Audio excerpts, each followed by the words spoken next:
Hey everyone, my name's Josh Docherty and I'm a senior visual effects artist working in assets for film, TV and commercials. And I've been really fortunate enough to work on shows like Star Wars, Marvel, DC, Transformers, Avatar 2 and many others.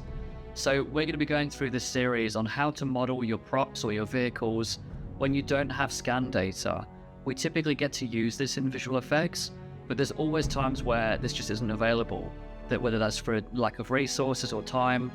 and we have to make do with what we have and produce something that's just as high quality and using every method that we have and any efficiencies we can make. So what we'll be doing on this series is I'll be showing you how we can model this stuff, whether it's a vehicle or a prop that you have at home or whatever your task is, and we'll be showing you how to model this using all the best tips and tricks that I've learned in the industry and showing you how to make a fast, high quality model that's also going to be ready for the rest of the pipeline. So texturing, look dev, animation, FX, rigging, we're going to be looking at all of that and looking at all of the considerations and requirements that we can make to help everybody out so that we can all produce the best work we can and hopefully see this on the big screen at the end. So join me on this series and let's have some fun modeling this truck.